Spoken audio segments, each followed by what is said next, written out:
우리 모두 다 함께 골로새서 1장 5절에서 6절 말씀 보도록 하겠습니다. 골로새서 1장 5절에서 6절 말씀입니다. 우리 함께 읽어볼까요? 시작. 너희를 위하여 하늘에 쌓인 소망으로 인함이니 이것은 너희가 전에 복음의 진리의 말씀 안에서 들은 것이라. 이 복음이 온 세상에 있는 것처럼 이미 너희에게도 이르렀으며 또 너희가 그것을 듣고 진리 안에서 하나님의 은혜를 안 그날부터 너희 안에서도 열매를 맺는 것 같이 온 세상에서 열매를 맺느니라. 아멘. 소중한 성도님들, 복음에 대해서 다들 들어보셨죠? 네. 저처럼 크리스천 가정에서 태어나신 분들은 어렸을 때부터 정말 자주 들으셨을 거예요. 그리고 어렸을 때부터가 아니라 나중에 믿으셨더라도요, 몇 년이나 몇십 년 동안 우리 예수님을 믿고 오신 분들께서는요, 복음에 대해서 자주 들으셨을 겁니다. 그래서 아주 잘 아실 거예요. 그리고 이렇게 복음을 들으신 분들 중에서는 복음을 전하신 분들도 여기 계실 겁니다. 성도님들, 우리가 복음을 누군가에게 전하기로 마음을 먹으면요, 어떤 걸 주로 하나요? 전하기 전에 내가 전할 복음을 좀 연습을 하죠. 복음을 통해서 내가 무엇을 얘기를 해야 하고 또 무엇을 강조해야 하고 또 무엇을 점검해야 하는지 고민해 본 그런 경험들이 있으실 겁니다. 또 복음을 어떤 공식처럼, 물론 그렇게도 전할 수는 있겠지만은 내가 전하고자 하는 사람을 잘 아는 상태라면은 그분에게는 복음의 어떠한 면을 좀 더 강조해서 아니면 어떠한 비유를 들어서 복음을 전하는 게 좋겠다라는 고민도 해보셨을 겁니다. 성도님들, 우리가 지금까지 자주 듣고 또 전한 이 복음은 무엇입니까? 복음은 우리에게 매우 좋은 소식이죠. 왜냐하면은 우리에게는 먼저 나쁜 소식이 있었기 때문입니다. 의로우신 하나님께서 죄인인 우리를 심판하신다라는 나쁜 소식이 있었죠. 하지만 우리의 이야기는 거기서 끝나지 않습니다. 우리 하나님께서는요, 의로우실 뿐만 아니라 또 사랑이 넘치시는 하나님이십니다. 사랑이 넘치시는 우리 하나님께서는 예수님을 보내셔서 우리가 받을 그 죄의 심판들을 대신 받게 해주셨고요. 그 복음 덕분에 우리가 회개하고 믿으면 구원을 받을 수 있게 되었습니다. 얼마나 귀한 소식입니까? 고린도전서 15장 1절에서 5절 말씀인데요. 더욱이 형제들아, 내가 너희에게 선포한 복음을 너희에게 밝히 알리노니 그 복음을 너희 역시 받아들였고 그 안에 서 있느니라.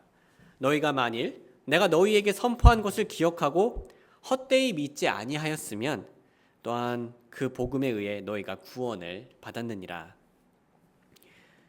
이는 내가 받은 그것을 무엇보다 먼저 너희에게 전하였기 때문이니 곧 그리스도께서 성경 기록대로 우리의 죄들로 인하여 죽으셨다는 것과 또 그분께서 묻히셨다가 성경 기록대로 셋째 날에 다시 일어나셨다는 것과 또 그분께서 게바에게 보이시고 그 다음에 12 제자에게 보이셨다는 것이라. 말씀에 나온 것처럼 우리가 믿고 구원을 받을 수 있는 이유는요, 우리 덕분이 아니죠. 다 예수님 덕분입니다. 오직 예수님께서 우리의 죄들을 모두 감당하셨습니다. 그래서 우리는 우리의 행위로 구원받았다라고 말을 하지 않고요, 어떻게 구원받았다고 얘기합니까? 은혜로 구원을 받았다라고 얘기를 합니다. 에베소서 2장 8절에서 9절, 이는 너희가 믿음을 통해 은혜로 구원을 받았기 때문이니 그것은 너희 자신에게서 난 것이 아니요 그것은 하나님의 무엇이라 하죠? 선물이라. 행위에서 난 것이 아니니 이것은 아무도 자랑하지 못하게 하려 함이라. 예수님 덕분에 우리는 자신의 죄를 회개하고 복음을 믿으면 은혜로 구원을 받게 되었습니다. 그런데 형제 자매님들, 여기까지 다들 잘 알고 계실 거예요. 그런데 여기까지 우리가 들으면요, 복음에 대해서 어떤 인상을 가지기 쉬울까요? 우리는 복음을 그냥 우리를 천국의 문으로 데려다주는 한 역할을 하는 정도로밖에 안 볼 수도 있고요. 아니면 복음을요, 그저 구원 티켓 정도로 여길 수 있습니다. 그래서 이 티켓을 받고요, 우리 마음 안에 있는 서랍 안에 고이 모셔둡니다. 그리고 집어넣어요. 그리고 우리가 신앙생활을 하다가요, 가끔씩 우연찮게 그 서랍을 열어보면서 이 복음에 대해서 생각을 하곤 하죠. 하지만요, 성도님들, 이 복음은요, 우리가 이렇게 한 곳에 몰아두고 혹은 보관하고 가끔씩 보는 그러한 것이 되어서는 안 됩니다. 왜냐하면 성경은요, 이 복음이 우리 삶에 매일 영향을 끼쳐야 됨을 보여주고 있어요. 성경은요, 이 복음이 열매 맺는 생활을 위해서 필수적이다라고 얘기를 하고 있습니다. 골로새서 1장 5절에서 6절 우리 아까 읽었는데요. 제가 다시 읽겠습니다. 너희를 위하여 하늘에 쌓인 소망으로 인함이니 이것은 너희가 전에 복음의 진리의 말씀 안에서 들은 것이라. 이 복음이 온 세상에 있는 것처럼 이미 너희에게도 이르렀으며 또 너희가 그것을 듣고 진리 안에서 하나님의 은혜를 안 그날부터 너희 안에서도 열매를 맺는 것 같이 온 세상에서 열매를 맺느니라. 성도님들, 여기 보시면요, 복음이 우리를 구원하는 게 맞아요. 그런데 그 복음의 힘이, 그 영향이 우리가 구원받은 날에서 멈추지 않습니다. 여기서 나타난 복음이 우리 크리스천들에게 어떻게 영향을 끼치고 있나요? 열매를 맺게 해주고 있습니다. 6절에서 이 복음이 온 세상에 있는 것처럼 이미 너희에게도 이르렀으며 또 너희가 그것을 듣고 진리 안에서 하나님의 은혜를 안 그날부터 라고 나오죠. 여기서 나온 하나님의 은혜는 무슨 은혜입니까? 문맥상 복음에서 나타난 하나님의 은혜입니다. 복음에서 나타난 하나님의 은혜. 여기 골로새 성도들은 그 복음의 은혜를 알게 된 날부터 열매를 맺기 시작했다고 해요. 정리하자면 골로새 성도들에게 있어서 이 복음의 은혜가 구원받은 날만 영향을 끼치지 않았다는 거죠. 그들은 복음의 은혜를 알게 된 후에 그 은혜는 그들의 생활에 계속 깊숙이 영향을 끼쳤고 열매를 맺게 해주었다는 겁니다. 성도님들, 챗 GPT 혹은 AI 기술들 다들 요즘은 일상에서 조금씩이라도 사용하실 거예요. 저도 다양하게 사용하고 있습니다. 많은 유익이 있어요. 우리 한번 오늘 챗 GPT를 처음 알게 된 사람이 있다고 상상해 보죠. 그러면요, 그 사람의 인생은 챗 GPT를 알게 된 그날부터 많이 바뀔 겁니다. 그렇죠? 그날 이후로 점점 더 삶의 질이 좋아질 수가 있어요. 그런데 여기서 전제 조건이 있죠. 앞으로 계속 그 챗 GPT를 활용한다는 가정하에 점점 더 좋아질 수 있는 겁니다. 단순히 그렇게 알고 다시 챗 GPT를 안 사용하면 삶의 변화가 없겠죠. 근데 알고 난 이후부터 그 챗 GPT를 계속 사용하면은 삶의 질이 많이 좋아지게 되어요. 자, 우리 한번 오늘 이것을 복음에 빗대서 생각을 해보겠습니다. 만약에 우리 중에 오늘 복음을 처음 알게 된 사람이 있다고 생각을 해보죠.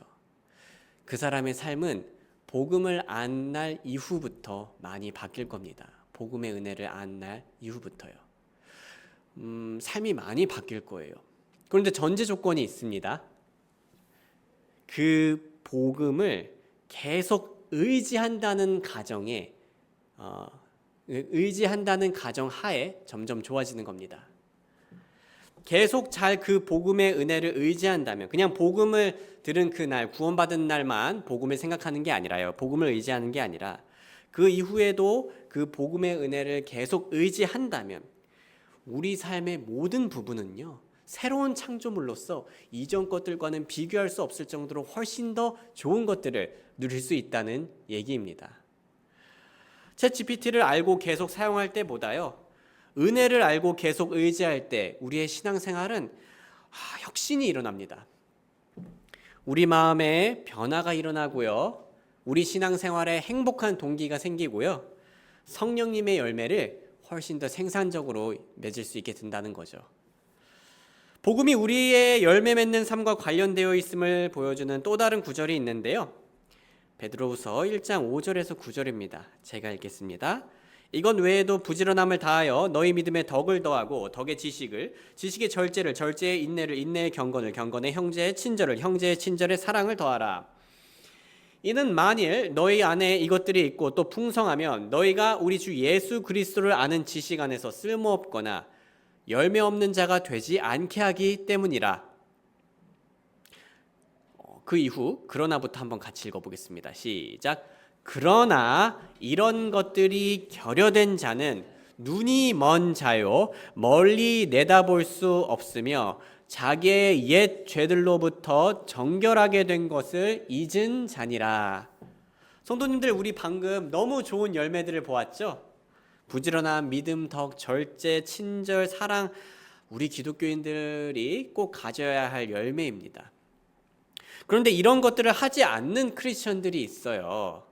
성경은 이런 열매들을 맺지 않는 크리스천들의 특징을 지금 뭐라고 얘기하고 있습니까?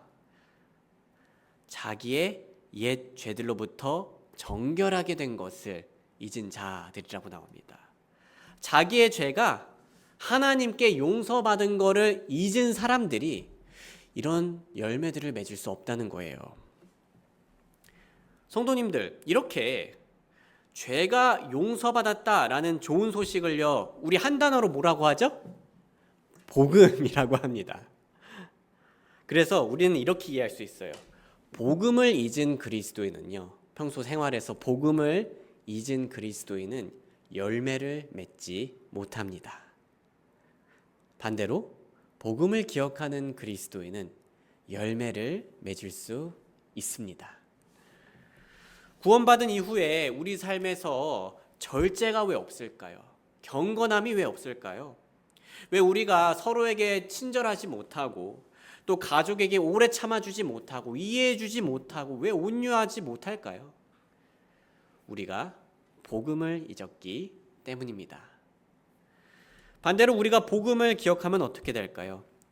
우리 삶에, 우리 가정에서, 직장에서, 혹은 우리가 공부하는 그 순간에서 하나님의 선한 열매가 맺어질 수 있다는 거죠. 성경 원리에 따라 복음과 열매 맺는 삶은 가까이 연결되어 있어요. 그러므로 우리가 복음을 믿고 구원받는 게 전부가 아닙니다. 우리는 평소 우리가 믿는 복음을 기억하고요, 그 복음에 합당한 생활을 해야 한다라는 것이 성경적인 원리예요. 빌립보서 1장 27절은 이렇게 얘기하죠. 같이 읽어보겠습니다. 시작. 오직 너희의 행실을 그리스도의 복음에 합당하게 하라. 복음을 구원받은 날에만 필요한 걸로 얘기하고 있지 않아요. 성경은요. 우리 평소 행실에 필요한 것이 무엇입니까? 복음이죠. 형제자매님들, 우리는 지금까지 복음이 우리를 구원해 준다라는 사실에 대해서 배웠습니다. 그리고 두 번째로 복음이 우리 삶에 열매를 가져다 준다라는 것도 보았어요. 그리고 이 열매는 모든 영역에 다 해당이 됩니다. 교회에서만 해당되는 게 아니라 개인의 묵상 생활에서만 해당되는 것이 아니라요, 우리가 마트에 갈 때, 직장에 갈 때, 학교에 갈 때, 도서관에 갈 때, 무엇을 하든지 휴식을 할 때, 혹은 내 성격에 관련돼서 고민을 할 때, 아니면 다른 사람들과의 관계에 있어서 고민을 할 때 등등 모든 영역에서 이 열매는 맺어질 수가 있습니다. 그래서 우리가 오늘부터 사용하는 복음 중심 삶 교재에서는 이렇게 얘기를 합니다. 복음은 단순히 구원의 문이 아니라 성도가 매일 걸어야 하는 길이다. 복음은 단순한 구원의 통로가 아니라 성화의 방편이다. 자, 성화는요, 쉽게 말하자면요, 우리가 구원받은 이후에 우리 예수님을 점점 닮아가는 삶을 살아가는 거에 대해서 성화라고 얘기를 합니다. 복음은 단순히 죄의 삭세서 해방되는 것이 아니라 죄의 능력에서 해방되는 것이다. 복음은 하나님께서 의롭다 함, 칭의를 얻게 할 뿐만 아니라 우리가 회심할 때, 구원받을 때 칭의가 일어나죠. 그리고 그 칭의 후에 하나님 안에서 기뻐할 수 있도록 우리를 자유하게 한다. 성화. 복음은 모든 것을 변화시킨다. 그렇다면 형제자매님들, 우리가 이렇게 복음을 기억하면서 복음을 중심으로 살면요, 우리 마음에는 어떤 변화가 일어날까요? 이것을 이해하기 위해 그림을 하나 보여드리겠습니다. 우리 복음 중심 3 교재에 나온 그림인데요. 우리는 신앙생활을 하면서요, 그러니까 회심한 후에, 구원받은 후에 우리는 그러한 신앙생활을 하면서 보시는 것처럼 두 가지 사실을 점점 더 잘 알게 돼요. 첫 번째로요, 하나님의 거룩하심을 점점 더 알게 됩니다. 구원받은 후에 말씀도 읽고 우리가 함께 하면서요, 하나님께서, 물론 내가 복음을 들었을 때도 좀 알았지만은 점점 더 하나님이 얼마나 거룩하신 분인지 알게 돼요. 근데 동시에요, 우리 빛과 가까워지면은 뭐가 더 짙어집니까? 그림자가 더 짙어지죠. 우리는요, 구원받은 이후에요, 구원받았을 때보다 훨씬 더 우리가 심각한 죄인이구나 라는 것을 점점 더 잘 알게 됩니다. 나의 죄를 점점 더 잘 알게 되고요, 하나님의 거룩하심을 점점 더 잘 알게 된다라는 거예요. 그리고 시간이 지날수록요, 그 사이의 간격이 내 생각보다 훨씬 더 크다는 걸 너무 자연스럽게 알게 돼요. 그렇겠죠? 예. 그렇다면 우리 그리스도인들은요, 이 점점 더 넓어지는 간격을 보면서 무엇을 해야 할까요? 일단 하지 않아도 되는 것부터 얘기해 보겠습니다. 먼저 우리는 방어 기제를 발휘할 필요가 없어요. 내가 심각한 죄인인 걸 보고 하나님의 거룩함을 보고요, 막 방어 기제를 발휘할 필요가 없습니다. 나의 죄를 정당화하려고 하지 않아도 되고요, 나의 죄를 온전히 받아들여도 됩니다. 그리고 위선을 부릴 필요도 없어요. 내가 아닌 것으로 가장하며, 하나님은 저렇게 거룩한데 나도 거룩해지고 싶어 하면서, 적어도 사람들 눈에는 거룩해 보이고 싶어 하면서 위선을 부릴 필요가 없어요. 좋은 이미지를 유지하기 위해 자신에게 가면을 씌울 필요가 없다는 겁니다. 숨으려 하지 않아도 됩니다. 은신하지 않으려고 해도 돼요. 나의 나쁜 것들을 숨길 필요가 없습니다. 하나님 앞에서. 과대평가하지 않아도 됩니다. 관심받기 위해서 나의 나쁜 죄를 과하게 표현하거나 나의 좋은 점을 과하게 해서 나를 어떻게 해서든지 이렇게 과장하지 않아도 됩니다. 비난하지 않아도 돼요. 우리가 죄 지으면요, 우리 아담과 하와와 그 이제 뱀의 그 사건처럼요, 남 탓을 하기가 너무나 쉽죠.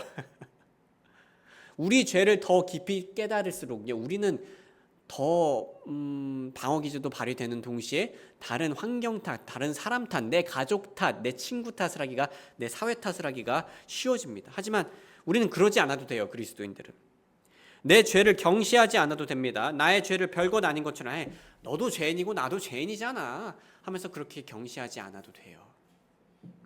그렇다면 크리스천들은 무엇을 할 수 있을까요? 무엇을 해야 할까요? 복음을, 그 십자가를 기억해야 합니다. 우리는 말씀을 읽고 신앙생활을 하며 놀라곤 하죠. 내가 이렇게 심각한 죄인이구나 하고 놀라게 됩니다. 솔직히 형제 자매님들, 저는 한 10살 때쯤 복음에 대한 확신을 이렇게 정리를 하고 침례를 받았거든요. 근데 그 당시에 제가 죄인이라는 걸 인정을 했어요. 그런데 그때 제가 느끼는 저의 죄스러움과 지금 느끼는 죄스러움이 한없이 차이가 엄청 큽니다. 그래서 저는 제가 하나님의 말씀을 읽고 점점 느낄수록 제가 죄인인 게 이렇게까지 심각한 죄인이구나, 정말 답이 없구나라는 걸요, 보고 놀랄 때가 있어요. 그리고 동시에요, 하나님의 거룩하심이 얼마나 높은지를 볼 때요, 진짜 대단하신 분이구나, 난 진짜 그분의 뭐 때는 없으시겠지만 이제 발톱의 때도 모르는구나라는 생각을 합니다. 그런데요, 제가 이렇게 제 죄를 보고 놀라고 하나님의 거룩하심을 보고 놀라곤 하는데요, 근데 그 놀람이 거기서 멈추질 않아요. 더 놀라운 사실이 있더라고요. 그건 바로 그 간극을, 그 간격을 채워주시는 예수님의 십자가를 볼 때 압도됩니다. 그래서 결국 복음을 의지하는 우리 마음은요, 하나님의 이런 거룩하심과 내 죄를 보고 좌절하거나 절망하거나 위선을 부리는 게 아니라요, 우리의 마음의 결과는 어떻게 될까요? 십자가 그 복음 덕분에 예수님을 향한 사랑과 감사로 채워지게 되어 있어요. 매일 복음을 생각한다는 건요, 매일 나의 죄를 더 깨닫고 하나님의 거룩함을 더 이해하는 겁니다. 그리고 매일 예수님의 그 크신 은혜와 사랑을 달콤하게 느끼는 삶이라는 거죠. 우리가 평상시에 이런 예수님의 큰 사랑을 느낄수록 우리는 주변 사람들을 사랑할 수 있는 열매를 맺을 수 있게 되는 겁니다. 성도님들, 매일 로또에 당첨된다고 생각을 해보세요. 그럼요, 저 성도님들한테 매일 1억씩 드릴 수 있습니다. 그것도 좀 쪼잔하네요. 우리가 매일 예수님의 그 크신 복음을 누리면요, 우리가 그것을 그 큰 사랑을 받으면 그 사랑을 나눠줄 수 있다라는 거죠. 그렇다면 이렇게 복음을 중심으로 사는 삶은요, 실제로 어떤 모습으로 나타날 수 있을까요? 자, 성도님들, 우리 이제 이론으로는 좀 알았잖아요. 이론으로는 알았죠. 그래서 우리가 한번 실제로 그것이 어떠한 삶인지에 대해서 한번 간단하게 살펴보겠습니다. 사실 우리가 복음 중심 삶 시리즈로 관련된 설교 말씀을 제가 전하면서 다양한 모습들에 대해서 소개를 해드릴 거예요. 그런데 오늘은 그 중에서 실생활에서 다른 사람을 향한 우리의 판단이 복음으로 인해서 어떻게 달라질 수 있는지를 살펴보겠습니다. 성도님들, 우리는 누구나 다른 사람들을 비판하는 죄를 짓곤 합니다. 네, 물론 분별을 해야 됩니다. 잘 분별을 해가지고 진리를 잘 구별할 줄 알아야 돼요. 말씀을 기준으로요. 그런데 우리가 판단할 때 문제가 되는 건 무엇입니까? 감정을 조절하지 못한 채 좀 이기적이고 또 폭력적인 반응을 보이는 거죠. 혹은 다른 사람들을 깔보며 교만하게 비난하는 것도 있고요. 다른 사람들을 향해서 이해와 연민 없이 바라보는 게 있습니다. 그러한 판단은 죄가 된다는 거죠. 하지만요, 성도님들, 우리는 복음을 중심으로 살 때 상대방을 향해 바른 분별력을 가지면서 겸손히 사랑으로 대해줄 수 있습니다. 복음에는 이런 능력이 있어요. 이해를 돕기 위해 몇 가지 실제 저의 개인적인 예시를 들어볼게요. 성도님들, 지금 이 예시들을 들으면서요, 우리가 어떻게 우리의 판단을 복음으로 변화시킬 수 있는지에 대한 감을 잡으실 수가 있으실 거예요. 자, 첫 번째로 성도님들, 저는요, 교리 공부를 하잖아요. 제가 지금 석사 공부도 하고요. 그런데 제가 이렇게 지식이 많아질수록요, 어떤 유혹이 강해지냐면요, 다른 사람들을 비판하는, 그러니까 분별이 아니라 비판하려는 그러한 유혹이 올 때가 있어요. 제가 재작년쯤이었을 거예요. 재작년쯤에 안수 복음과 관련하여 조사를 했었습니다. 우리 성도님들 중 한 가정께서 저에게 이거에 대해서 문의를 주셨고요. 그리고 그 안수복음을 그러니까 안수복음을 좀 대표적으로 그 안에서 설명한다는 분의 영상을 저한테 보내주셨어요. 영상을 열었습니다. 1시간이더라고요. 그 영상을 시청하고요, 조사를 했어요. 팩트 체크를 한 거죠. 그리고 바로 잡아야 할 부분을 정리하면서 여러 가지 생각이 들었어요. 왜 이렇게 거짓말을 하지? 없는 걸 있는 것처럼 진짜 말을 하네. 역사 왜곡까지 하네. 스펄전님 저렇게 얘기 안 했는데 왜 이렇게 논리적이지 않고 어떻게 이런 걸 믿을 수 있지라는 생각이 솔직히 제 안에서 생겼어요. 알아볼수록 저는요, 분별하는 것 이상으로 제 마음이 교만해지고 분노에 차는 걸 보았습니다. 하지만 복음을 기억할 때 저의 마음은 이렇게 바뀔 수 있었어요. 그렇다면 나는 하나님의 거룩하심 앞에서 얼마나 큰 죄인인가?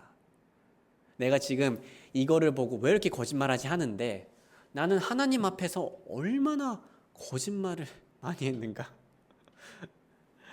내가 하나님 앞에서 얼마나 논리적이지 않게 생활을 했는가? 그 크신 사랑을 알면은 잘 따라야 되는 게 논리적인 거잖아요. 근데 논리적이지 않게 행동할 때가 제가 너무나 많이 있었던 거예요. 제가 하나님에 대해서 모르는 게 많잖아요. 그런데도 아는 척하는 게 얼마나 많은가라는 것도 생각해 보았습니다. 물론 안수복음이 잘못됐죠. 잘못된 부분이 있죠. 맞는 부분도 있지만 잘못된 부분이 있죠. 하나님의 입장에서 그거를 믿는 분과 저를 보았을 때 도토리 키재기라는 것을 느끼게 되더라고요. 제가 이렇게 얼마나 큰 죄인인지, 하나님께서 얼마나 거룩하신지 기억하고요. 그 다음에 그 간극을 채워주시는 예수님의 복음을 기억할 때, 내가 이렇게 큰 죄인임에도 불구하고 예수님께서는 나를 사랑해 주셔서 나를 위해 돌아가 주셨구나. 예수님께서는 나의 무지와 나의 죄를 다 용서해 주셨구나. 그러한 복음이, 그러한 강력한 복음이 제 마음을 바꾸어 줄 수 있었습니다. 저는 진리를 바르게 분별하기 위해 노력하되 그 안수복음을 믿는 사람들을 향해서 겸손해질 수가 있었습니다. 왜냐하면 저도 하나님 앞에서 거짓말하고 무논리적인 그러한 행동을 하고 무지할 때가 많기 때문이죠. 그리고 복음 덕분에 저는 진리를 바르게 분별하면서도 그분들을 사랑할 수 있는 힘을 얻을 수가 있었습니다. 그분들을 향해 그분들을 사랑하는 마음으로 기도를 할 수 있게 되더라고요. 또 다른 예시를 소개하겠습니다. 방금은 교리적인 교회에서 사용될 수 있는 예시였고요. 두 번째로는요, 개인적인 비난에 대한 예시입니다. 개인적인 비난을 받을 때도요, 우리가 알바에서 비난을 받는다거나 직장에서 비난을 받는다거나 학교에서 어디서든 친구 사이에서든 가정 안에서든 비난을 받을 때 우리의 복음은요, 강력하게 영향을 끼칠 수가 있습니다. 제가 예전에도 한번 말씀드렸지만 우리 교회뿐이 아닌 분이 저를 비난했던 적이 있어요. 의견이 다른 게 아니라 저를 깎아내린 거였습니다. 그런데 더 이렇게 마음이 아프고요, 좀 배신감을 느꼈던 것은 그분은 제가 몇 년 동안 알고 지낸 분이었고요. 그리고 그분은요, 제가 물론 이제 많은 분들을 이제 좋아하지만은 특히나 가까이 두고 사랑하려고 노력했던 분이었어요. 그런데 그런 얘기를 듣고 당시에는 꽤 충격이 커서 그 아픔이 좀 오래 갔습니다. 트라우마처럼요. 근데 저는요, 이해가 안 됐어요. 근데 하나님을 믿는 내가 왜 그런 아픔에 자꾸 얽매여 있지? 문제는 제가 복음을 기억하지 않아서였습니다. 성도님들, 복음을 기억할 때야말로 제 마음에서 건강한 회복이 일어나더라고요. 저는 복음을 처음 믿었던 날처럼요. 복음 믿을 때 우리가 먼저 뭐 인정합니까? 내가 죄인이라는 거 인정하죠. 복음을 처음 믿었던 그 날처럼 제가 거룩하신 하나님 앞에서 얼마나 큰 죄인인지 다시 한 번 더 기억을 했습니다. 그리고 스스로에게 질문했어요. 그분이 나를 비난했지만 솔직히 나 또한 다른 사람들을 비난할 때가 있지 않았는가? 솔직히요, 성도님들, 저는 목사가 되기 전에 한 교회의 성도로서 사역자분들의 흠을 얘기하고 심지어 비난에 가까운 불평을 했을 때가 있었어요. 저도 그런 때가 있었습니다. 목사님 보지 않는 곳에서요. 자, 이것이 무엇을 의미하죠? 저도 저를 비난했던 분과 전혀 다를 게 없다는 겁니다. 그러면서도 저는요, 그 분의 결점과 죄에만 집중을 했던 겁니다. 근데 복음은요, 어떻게 합니까? 저의 들보를 보게 해줘요. 복음은 저의 잘못을 피하지 않게 해주고 직면하게 도와주었습니다. 예수님의 사랑과 용서 덕분에 제 잘못을 숨기려 하거나 방어 기제를 발휘하면서 정당화하려고 하지 않게 해주었어요. 복음은 저도 같은 잘못을 저질렀다는 걸 인정하고 받아들이게 해주었습니다. 그래서 저를 겸손하게 만들어 주었어요. 그리고 저는 복음으로 용서받은 사람으로서 그 복음으로 그분을 마음으로 용서할 수 있게 되었습니다. 물론 성도님들, 사람인지라 그래도 가끔씩은 생각나면서요, 마음의 불씨가 다시 이렇게 올라오려고 할 때가 있어요. 그런데 그때마다 우리의 생명수인 복음을 향해 제 자신을 풍덩 던질 때 그 불씨는 언제나 다시 사라지더라고요. 더 나아가 성도님들, 제가 방금 다른 사역자분 이렇게 비난에 가까운 불평을 했다고 했잖아요. 하나님께서 제 마음을 이렇게 움직여 주시는 것을 느껴가지고 제가 예전에 알고 지냈던 사역자님들 중 한 분께 연락이 닿았을 때 죄송합니다. 제가 사실 그랬습니다. 너무 감사하게도 그분이 용서해주고 너무 대수롭지 않게 이제 사랑해주더라고요. 그래서 복음의 능력은요, 복음을 기억하지 않았을 때보다 훨씬 더 많은 열매를 맺어줘요. 우리가 생각하는 것 이상으로요. 우리의 마음을 겸손하게 만들고 분노로부터 자유롭게 만들어줍니다. 관계까지 회복시켜주고요.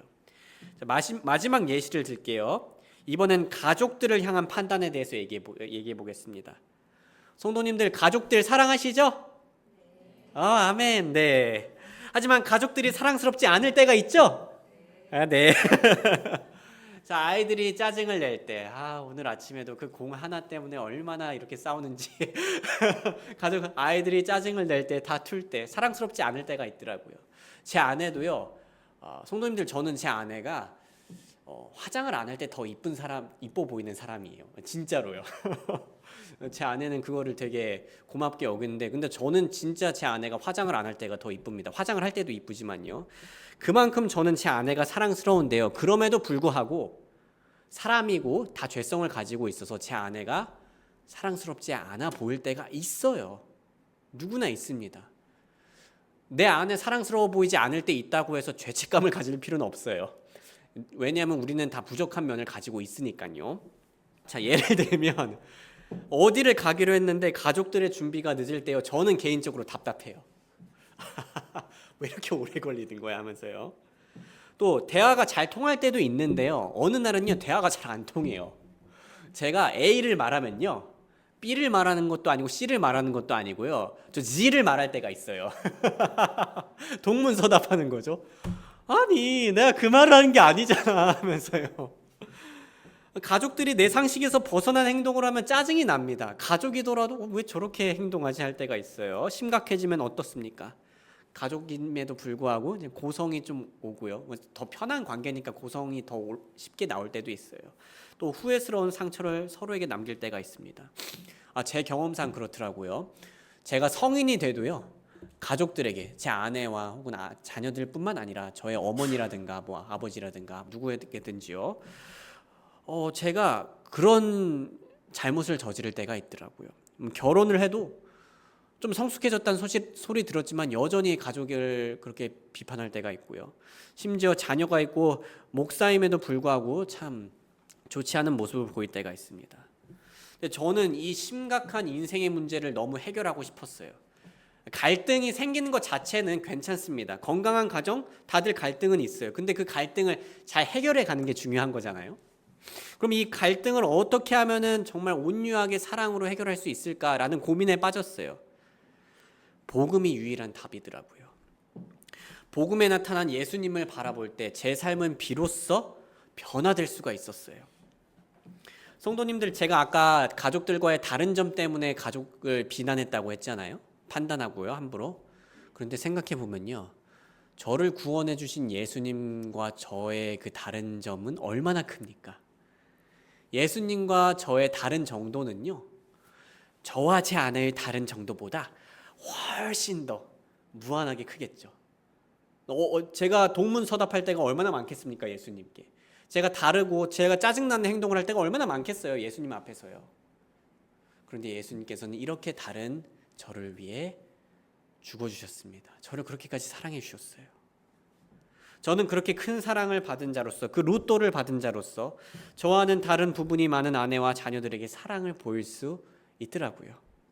또 예수님 앞에서 저는 정말 흠 많고 죄 많은 존재입니다. 예수님께서는 저의 마음속 흠까지 다 아셨지만 돌아가 주셨어요, 십자가에서요. 저는 그렇게 큰 사랑을 받은 자로서 아내와 자녀들의 흠을 볼 때, 부족한 점을 볼 때 오래 참아주고 이해해주고 사랑해줄 수 있게 되었습니다.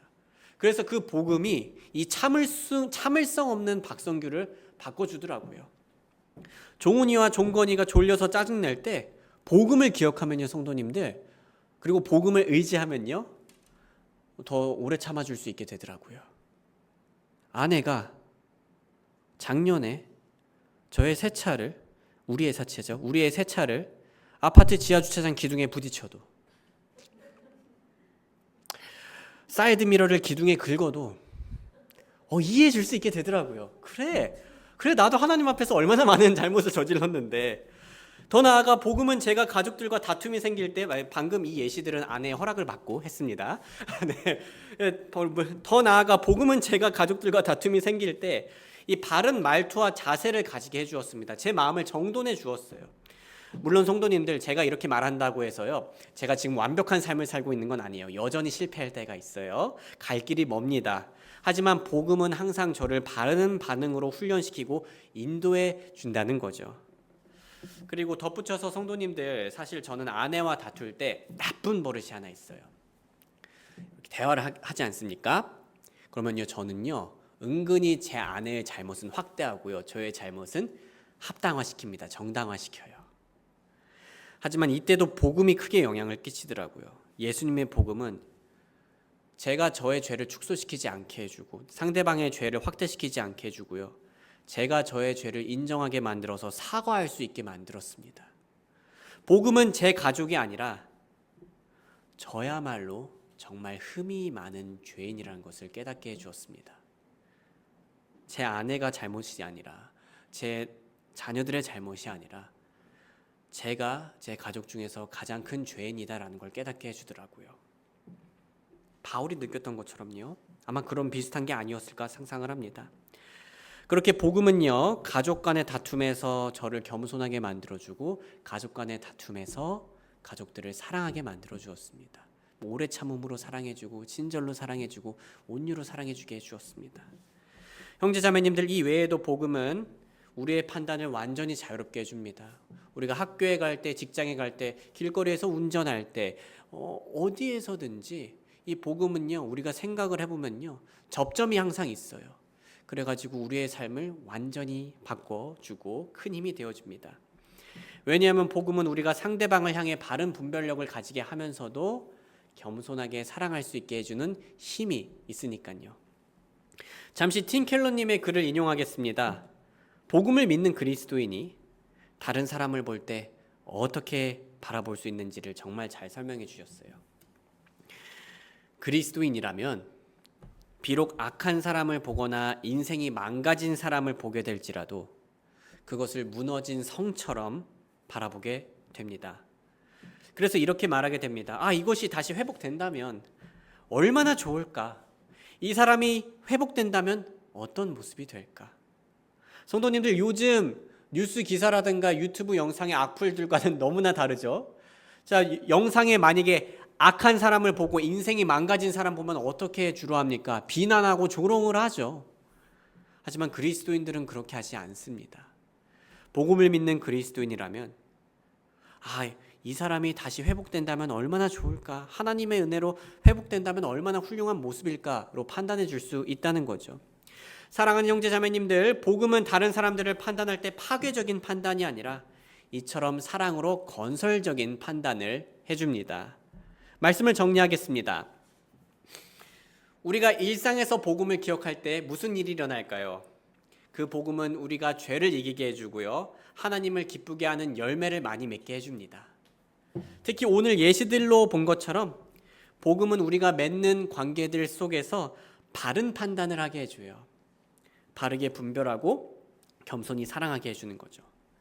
더 나아가 복음은 우리 교회 안에서, 우리 가정 안에서, 또 우리 친구, 이웃 안에서 상대방의 망가진 모습을 보았을 때 그저 비난하는 게 아니라 저 사람이 하나님의 은혜로 회복될 때 얼마나 멋지고 아름다울까라고 상상하면서요, 그 사람에게 나에게 부어진 하나님의 은혜를 나누어 줄 수 있게 합니다. 그러니 우리 모두 매일 아침 태양을 보듯이 매일 복음을 보길 원합니다. 매일 저녁 달을 보듯이 복음을 보길 원합니다. 매일 우리가 스마트폰을 보듯이 복음을 보길 원합니다. 그래서 복음은 어떤 상황에서든지 무슨 관계에서든지 매일 우리를 자유와 감사와 사랑으로 느끼는 경험을 하길 원합니다. 우리 모두 복음으로 살아가며 행복한 그리스도인이 되길 주님의 이름으로 소원합니다. 우리 잠시 노래가 연주되는 동안 하나님, 제가 이 복음에 대해서 평소에 잘 생각을 하고 그 복음 안에 나타난 원리를 통해서 저희가 내 사랑하는 가족과 친구와 또 소중한 이웃들을 바라볼 때, 직장 동료들을 바라볼 때, 손님들을 바라볼 때 그 복음의 능력으로 그분들을 잘 분별하고 사랑으로 겸손히 섬길 수 있도록 도와주세요라는 기도해 보겠습니다.